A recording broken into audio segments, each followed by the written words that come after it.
Max Gorlin, Melbourne Football Club. You're listening to the Coaches Panel. This is Nat Fyfe from the Fremantle Footy Club. Trent Cotchin from the Richmond Footy Club. Scott Pendlebury from the Collingwood Football Club. You're listening to the Coaches Panel. Patrick Cooch from the Carlton Footy Club. It's Roy Sloane here from the Adelaide Crows. This is Tom Mitchell. You're listening to the Coaches Panel. Hey friends, it's MJ from the Coaches Panel. Merry Christmas, Happy New Year. It's time to get into our first Q&A episode of the preseason. We'll do one of these every single month where we'll put the question out on one of our social media platforms, invite you to ask the question you want answered by me. We'll let you have a look and see what it is. So we put this month's Q&A out on the social media platform of X. We've curated and selected the top questions, and hopefully not only do we answer your question, but hopefully be able to give you an answer that helps give you some insight to something that might be able to help you with your AFL Fantasy SuperCoach Dream Team or Keeper side for the upcoming 2025 season. Let's jump in. First question up. I know it's a Q&A because this man feels like he gets in on every single one of them. Corey Blackledge is a long time, not just supporter of the Coaches Panel, but he's a Patreon. And if you want to be like Corey and become a Patreon, all the details are in the description of this episode. His question is this: is it worth it to start a couple of players on the opening round for SuperCoach? He's suggested players like Meek and Goulden, as he doesn't really like the prospect of TDK, Ashcroft, Day, and Oliver. Well, a couple of those guys have the early bye, by the way, in Ashcroft and a Day, but I hear your question mark that you really want to put in there. I think there's a couple of overarching sentiments, and then I'll specifically answer the question. The overarching sentiment is, as a community last year, we didn't really truly know how to handle opening round, the early buys, what that would mean to our trading cadence, how it would impact our ability to generate cash, and whether or not we should be avoiding top-end guys, because I think that was the concern or the uncertainty the community had. We knew the value options of cash cows, mid-price breakouts. We could still justify it, but it was the upper end of the guys that were a little scared off. So people faded players such as a Lachie Whitfield or a Tom Green, who were perceived to be at the top of their space. Whitfield had a bit of value into him, but a lot of the community freaked off these guys.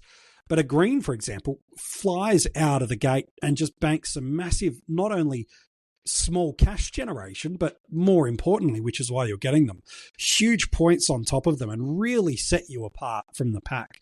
And so looking at a Goulden type, for example, if you were to go there, he needs to come out of the gate absolutely swinging strong for you to be able to really justify that. Meek's a little different because you're hoping for a little bit of inbuilt value. I don't think there's a huge amount there, depending on the format you're in.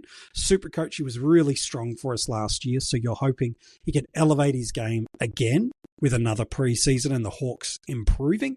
Whether or not that's going to happen, I've got my own opinion on that, but I think you're looking for those kind of sentiment and elements. So yes, we do know how to manage our buys a little bit better. We do know how we can afford these top ends.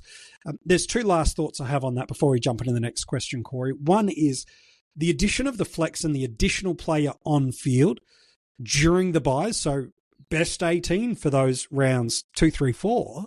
We now have an extra spot on field. So 23 of the 18, not 22 of the 18. So arguably you can build a pretty compelling pathway to go, you know what, I can load up that little bit more on every single week if I need to with these buys, because I've got an extra scoring output avenue with this flex position. So that's absolutely something to hold fast and validate and to ponder as you get there. The second component of that is, if they don't score well in opening round, maybe don't throw out the baby with the bathwater. People did that with Max Gorlin last year across all the formats, but in SuperCoach, he went, I think it was low 70s, or 72 was what he got in that opening round. And then they pivoted off and changed structures. And he was probably one of the best scorers over the first 3 months of the season. Now, if you went from a Gorn to a Cherry, it probably wasn't a disaster. But the point is still, an opening round element isn't the ultimate definer of why you shouldn't jump off or on a player. So to me, I think the answer is yes, it's worth it you've just got to balance that risk component out with other selections in your side. So a great question, Corey, to kick us off. Let's go to the next one. Tom Hales had a fantastic AFL fantasy last year. So he's asked, are there any value defenders without the early buy? Look, I'm going to choose the value as under 800K. You might be looking for under 700. But I think what Tom's highlighting here, without saying it, is so much of those under 800K stepping stones that we might consider for a 5 to 8 week stretch in AFL fantasy largely have an early buy. Now, it's not a reason to not pick them, but it does affect what you do in other positions with value options. So guys like Mills, Roberts, Perryman, gosh, even a Guthrie, a Humphreys, all of these sort of players do have an early buy for us in one of those 3 spots of 2, 3, 4. So let's remove and extract them out. Let me give you 3. To be honest, Tom, I don't love any of them, but let me give you 3 that could be at least considering them. 2 of them I don't mind. One of them I really don't like, but it'd be doing him a disservice to not mention him. I think one that you could look at is a Logan Evans. Now, there's a few variables behind it. He's in at 714K, came in at that average basically of a 70 last year. It was a really important cash cow for us last year.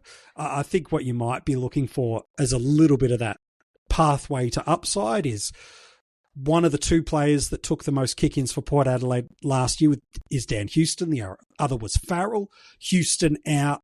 It seems to be Evans is one of the leading candidates to get that space and that opportunity through that Port Adelaide backline. I think if you can combine that role, should that land, as well as Port's fixture to start, those 2 variables collide for you, Tom.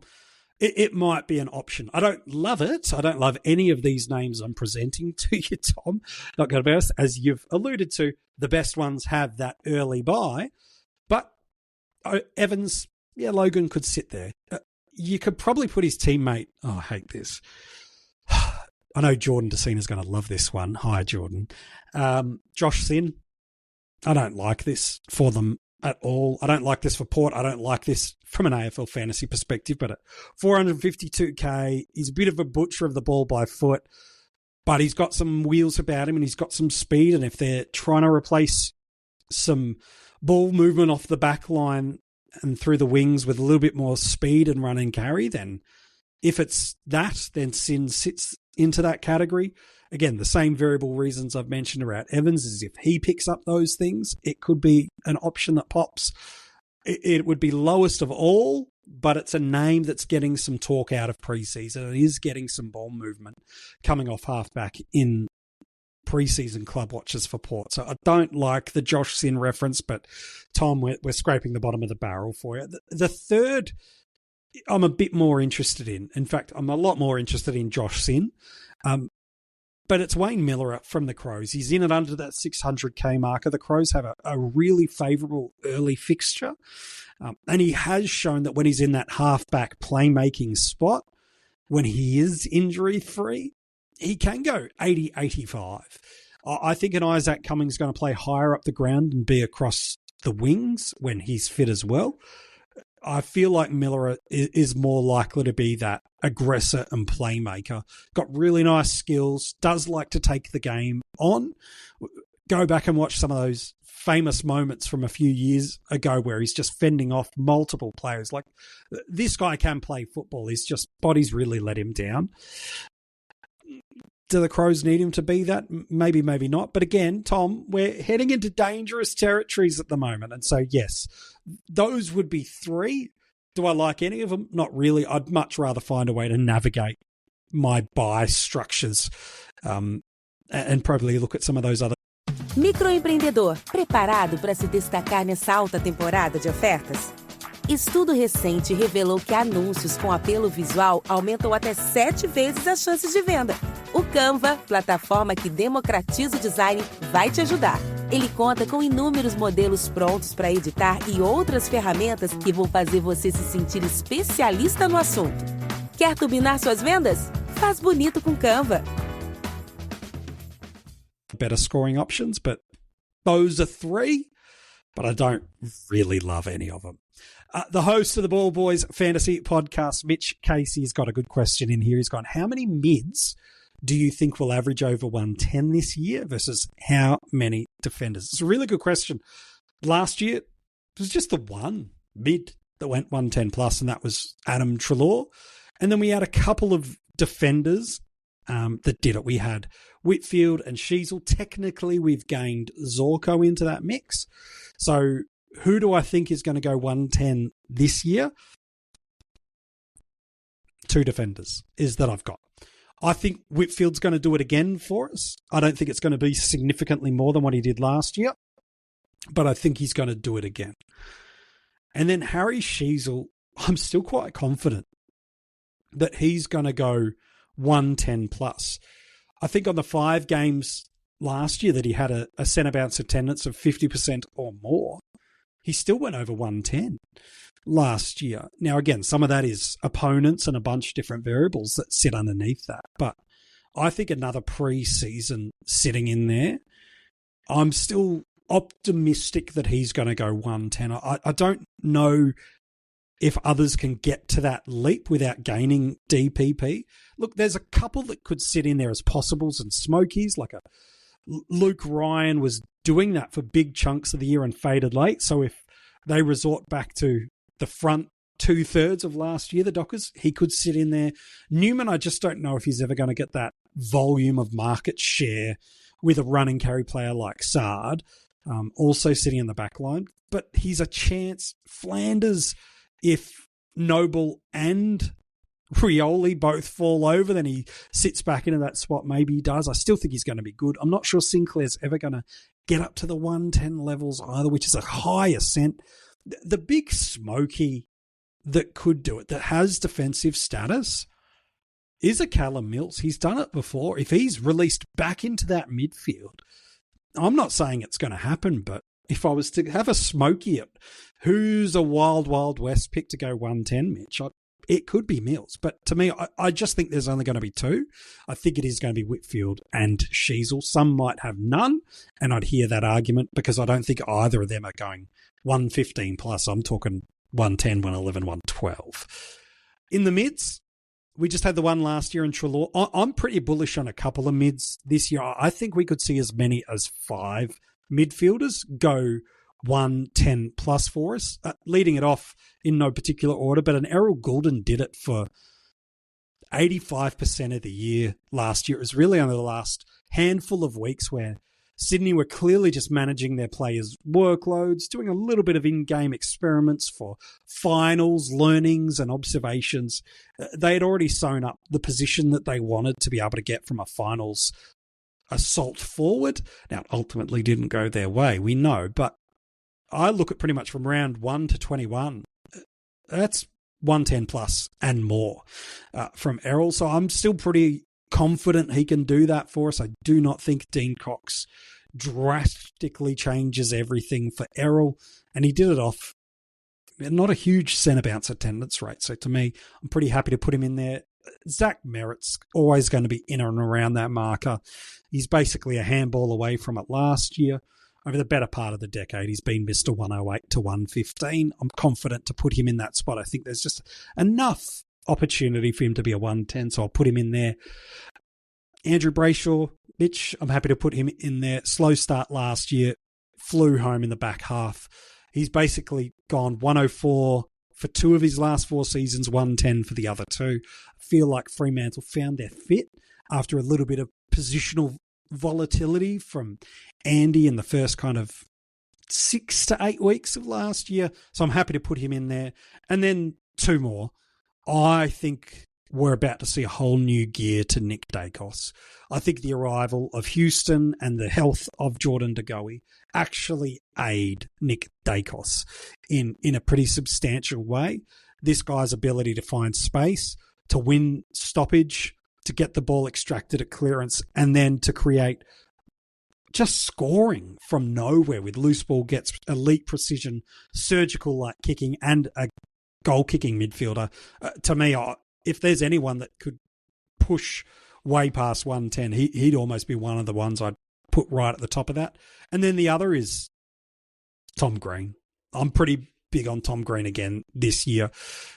He's a 108 guy last year when you remove that early injury impacted game. We're just talking about one possession to get him to a 110. I don't think it's that far off. He's not just a clearance or a stoppage scoring option only. He's working on his transition game more and more every year, and now starting to add some goal scoring, albeit not pretty goals. I'll give it that. They are floaters, but who cares? They go through and they count for 6 additional points. So, Mitch, for me, that would be it. I've got, of those two, I've got 2 defenders and I've got 5 mids, but comment below. Let me know, who do you think is going to go 110 this year in the defensive and the midfield lines? It's a really good question, Mitch. Thank you so much. If you haven't checked out the Ball Boys Fantasy Podcast, do make sure you do it. It's one of the absolute rippers that you can get the audio podcast, or you can watch them here on YouTube as well. McKay Bay Beers has a question. He says, am I mental for being all in on Nathan O'Driscoll? Look, you're not mental. What I think is important to note is that injuries have really crushed his opportunity to be in the best 22, best 23 for Fremantle of late. I think one wing is shored up with Sharp. There was question marks about that last preseason. I think it's undoubted. He owns one wing. I think the other, if fit, does belong to Nathan. They're very different types of wingmen, but they're complementary to that midfield piece. And so are you nuts, McKay? No, you're not nuts, because I do think if he's fit, he's best 22. Look, probably more suited from a price point perspective anyway in SuperCoach, where he's under 200k, a little bit more pricey in Dream Team and Fantasy's 441k in Fantasy, 358k in Dream Team. So those two formats, it's a little bit harder to pick him because you're now competing with either those high accumulator draft types, so Ashcroft, Draper, Lindsay, Jagger Smith, that's got to get a mention. And then there's also some value guys, again, depending on the format you're in. Peatling, Cumming. I know they're just a couple of crows that I've referenced, but in Dream Team and Fantasy, it's a little bit harder to justify paying up for it. I think you're going to want to just see a little bit how this Fremantle ball movement rolls, because they've already got such a heavy market share of ball rolling through the likes of Young, Sarong and Brayshaw, let alone if players like a Bolton start to pick up a little bit of that. I think if he scores well, it'll be like 1 week on, 3 weeks off. Wingmen are highly volatile. So I don't know if you're going to need to go there from a fantasy perspective, but are you nuts for being all in on him? Look, from a best 22, I don't think you're nuts. From a fantasy scoring, when he did pop those few nice games, this Fremantle side is not as developed as it is now. So I'm not as bullish on it as you are, but are you nuts? Yeah, you're not nuts. All right, Mr. Egg has a question. He says, should the threat of a potential round 1 Bedford tag be enough to scare us off Petracca in SuperCoach? Good question. He continues with, is it a bit too early to be factoring in tags before the season has started, not knowing which teams will start or to continue tagging? Look, it's a good question. Look, it's never too early to be factoring everything in, but as you've mentioned, the variable of tagging is so difficult and challenging. We see teams not even consider it, then they get kind of a third of the way through the season, realize their midfield mix isn't doing what they were hoping it to do, and so they interject some new variants or tell a player to change their emphasis and focus, and we see them play tags. I do think from a GWS perspective, though, a Bedford or a Bedford type who is an entirely defensively minded centre bounce midfielder actually works really well for the Giants, because they've got not one-way runners, but they've got these highly offensive midfielders that they don't want to lose their ability to win the ball and then surge and focus forward. So Cornelio, Kelly, Callahan, Green, these are all guys that, while they have defensive aspects to their game, it's actually their ability to move and surge the game forward that I think is why Bedford ultimately came in as the clamp on it. So is it too early to be factoring? No, it's not. I just don't think it's the ultimate justification to rule a player out of or into consideration. What I'd say is four quick things, specifically around Petracca and Bedford. Number one would be observe what happens opening round. If the Giants aren't tagging a Nick Dacos, who is arguably way more impactful to a Magpies winning result than a Petracca is to Demons in terms of match winners. If Bedford, who is also physical shape much more favourable up against Dacos, does not go that way, and Dacos does not destroy them with like 45 possessions, 3 goals, and it becomes we missed a trick in our analysis and execution, I just don't think they'd send that to Petracca. So that would be one.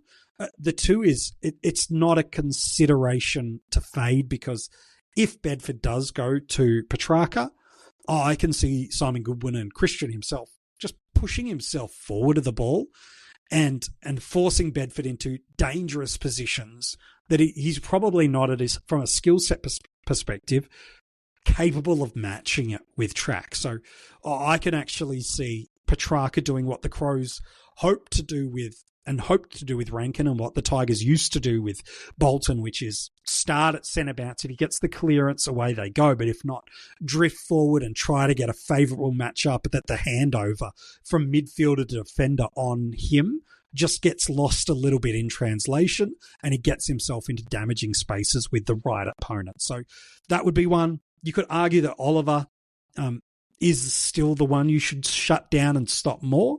I don't think it's as definitive as it used to be, but it's still a conversation. And then just don't discount the value that in SuperCoach he's already got embedded into him. After that match, 2 of the next 3 from a midfield perspective are really, really favourable, being North Melbourne and Geelong using 2024 SuperCoach scoring. And then the match in between that is the Suns.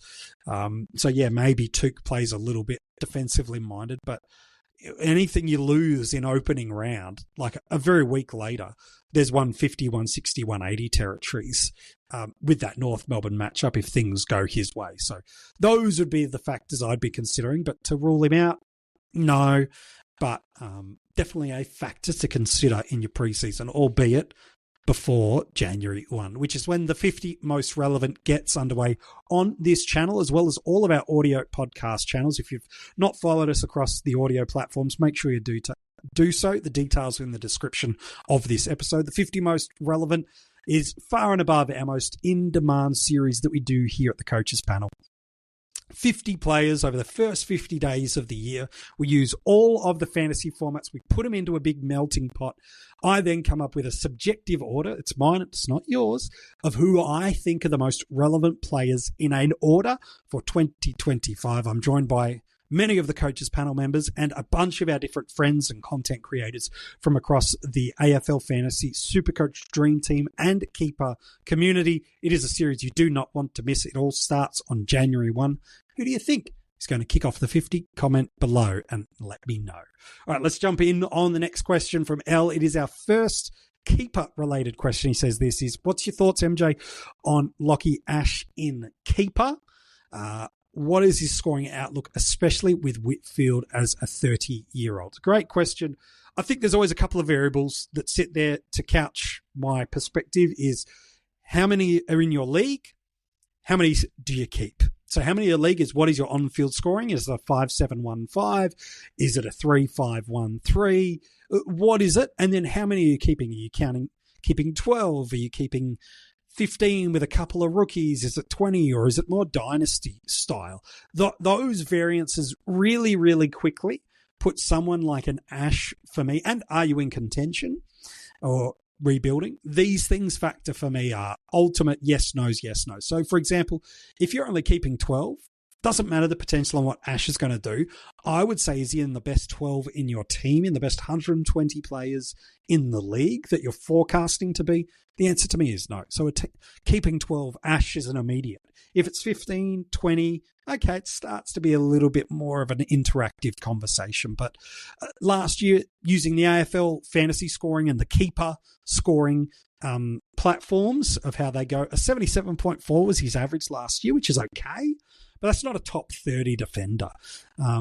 The pathway to his scoring upside without any variance changing in this Giants side, the most I can see him getting up to is mid-80s, and he did that for a handful of games. Saí da escola já com uma formação profissional no currículo? Metodologia por projetos? Preparação para o Enem? Atividades extras gratuitas, como acesso a oficinas, simulados, vagas de estágio, Olimpíadas do Conhecimento e muito mais? Esse é o Ensino Médio Técnico do Senac. Quer saber? Senac. Acesse sp.senac.br/ensino médio e saiba mais. Last year, I think his last 3 to 5 were in that sort of 80-85 range. I think that is his ceiling, and that's what you're going to need him to be someone you keep. But barring a Whitfield going down with some mid to long-term injuries, the Giants are not changing much. In both their finals, let alone the home and away season, Whitfield was unbelievable. And barring some last quarter burnouts, we are talking about a team that's preliminary, if not grand final bound, just with how well they played. So I just don't see Whitfield, who is so clean and crisp. Ash, well, yeah, a really good run and carry ball user. So's Whitfield. And Whitfield's a better kick.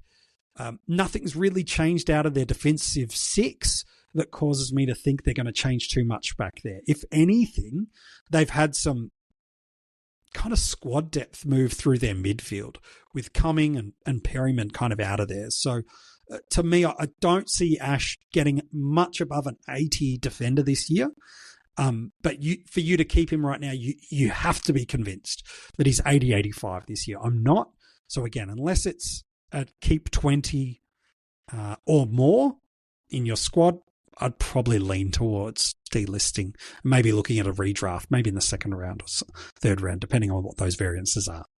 Second to last question for us. It is from Tom. He says, does anyone else think Sid Draper is going to tear it up in 2025, barring injury? I think he'll play every game. Look, I largely agree with that sentiment, Tom. I think he is going to be a really impactful player for the Crows. I think his combination of endurance running, turn of speed, ability to win clearance, and then to get into space, create separation with his speed, and then get that handball receive if he's not winning the clearance himself. It is going to be a really important piece of the puzzle for the Crows. It's not a fair comparison, but I do see a lot of hallmarks to what Caleb Sarong was and is, and how his fantasy trajectory has unfolded and SuperCoach trajectory. I can see similar sentiments to Sid Draper, albeit there's a few more matured bodies around there. So I think it's there, but my only caution from a fantasy perspective is it is hard for pure mids, and that's the assumption that he plays pure exclusive mid, to really be monster fantasy scorers for us. The ones that have really popped in their debut years have really started and starred across predominantly the halfback flank. Sheasel, Dacos, McKercher. These guys, in terms of big fantasy relevant, hold them for big chunks of the year. It's been really, really hard. Like even last year, Harley Reid, who I thought was exceptional last year, just hit the 80 marker in SuperCoach and went mid-60s in AFL Fantasy. And he was pure mid last year. Will Ashcroft is probably the other the season earlier where he goes low 80s in his debut year. Like these are exceptionally gifted and skilled midfielders, arguably the best in their draft class. Whether Draper is that or not is a different conversation, but I think to expect anything more than mid to low 60s from Draper this year would be a pleasant surprise, but to expect it, I'm not too sure. I do see him getting a chunk of midfield opportunity. The Crows midfield mix intrigues a lot of the community. I'm quite certain in what I think that midfield mix looks like, that maybe we'll share that either on another episode during the 50 most relevant, should any Crows mids pop up, or if we do something specifically about the Adelaide Crows. Well, I'm not too concerned. I'm a bit more, again, I've got my perspective, happy to be proven wrong by what the pre-season throws our way, let alone round one, but I'm pretty certain that the Crows midfield mix isn't as volatile as others might suggest. And then our last question for the year, Sean goes, who do you think will fill the void of Houston?